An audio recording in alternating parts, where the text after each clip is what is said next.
നമസ്കാരം. കേരളത്തെ മിനി പാകിസ്ഥാൻ എന്ന് ആക്ഷേപിച്ച് മഹാരാഷ്ട്രയിലെ BJP മന്ത്രി നിതീഷ് റാണെ. ഇക്കാരണം കൊണ്ടാണ് കോൺഗ്രസ് നേതാക്കളായ രാഹുൽ ഗാന്ധിയും പ്രിയങ്ക ഗാന്ധിയും പാർലമെന്റിലേക്ക് തിരഞ്ഞെടുക്കപ്പെട്ടത്. പ്രിയങ്ക ഗാന്ധിക്ക് വോട്ട് ചെയ്തത് കേരളത്തിലെ ഭീകരർ മാത്രമാണെന്നും അദ്ദേഹം ആരോപിച്ചു. പൂനെയിലെ സാസുദിലെ ഒരു റാലിയിൽ സംസാരിക്കുകയായിരുന്നു അദ്ദേഹം. പരാമർശം വിവാദമായി. ഛത്രപതി ശിവാജി അഫ്സൽ ഖാനെ പരാജയപ്പെടുത്തിയതിൻ്റെ ആഘോഷങ്ങളുടെ ഭാഗമായി നടത്തിയ ചടങ്ങിലായിരുന്നു പരാമർശം. പ്രസംഗത്തിൽ കേരളത്തിൽ നിന്നുള്ള ഹൈന്ദവ പ്രവർത്തകരെ അദ്ദേഹം പ്രശംസിച്ചു. കേരളത്തിലെ നമ്മുടെ സുഹൃത്തുക്കൾ അഭിനന്ദനം അർഹിക്കുന്നു.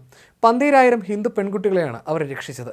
ഒരു സഹോദരിയെ രക്ഷിക്കണമെങ്കിൽ പോലും എത്രത്തോളം ശ്രമകരമാണെന്നത് ഞങ്ങളെപ്പോലുള്ള ഹൈന്ദവ പ്രവർത്തകരോട് ചോദിക്കണം. എന്നിട്ടും കേരളത്തിൽ നിന്നുള്ള സംഘം ഇത് നേടി.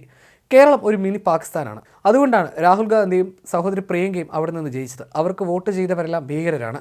ഞാൻ സത്യമാണ് പറയുന്നത്. ഭീകരരുടെ പിന്തുണയോടെ മാത്രമാണ് ഇവരെല്ലാം MP മാരാകുന്നത്. മറ്റു മതങ്ങളുടെ ഘോഷയാത്രയ്ക്ക് അനുമതി നൽകുന്നത് പോലെ ഹൈന്ദവ ആഘോഷങ്ങൾക്കും അനുമതി നൽകണം. ഞങ്ങളുടെ ഘോഷയാത്രകൾക്ക് 10 മണി വരെ പോകാമെങ്കിൽ അവരുടേത് പോകാം. ഞങ്ങൾ വെറുതെ സംസാരിക്കുന്നവരല്ല, ചെയ്യുന്നവരാണ്. അനധികൃതമായി ചെയ്യുന്നവരെ ഒരു പാഠം പഠിപ്പിക്കണമെങ്കിൽ ഒരു ഫോൺ കോളിൽ സർക്കാർ എങ്ങനെയാണ് പ്രവർത്തിക്കുന്നതെന്ന് ഞാൻ കാണിച്ചു തരാം. ഹിന്ദുത്വ പ്രവർത്തകരെ നിങ്ങൾ ഒറ്റയ്ക്കല്ല. സർക്കാർ എന്ന നിലയിൽ ഞങ്ങൾ നിങ്ങൾക്കൊപ്പമുണ്ട്. കാവി ധരിച്ച മുഖ്യമന്ത്രിയാണ് ഈ സംസ്ഥാനത്തിലുള്ളത്. ഹിന്ദുത്വ പ്രവർത്തകർക്ക് ഒന്നിലും പേടി വേണ്ട.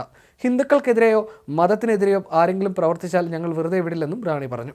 അതേസമയം റാണിയിൽ നിന്ന് വേറെന്ത് പ്രതീക്ഷിക്കാനാകുമെന്ന് കോൺഗ്രസ് നേതാവ് അതുൽ ലോണ്ഡെ പാട്ടീൽ ചോദിച്ചു.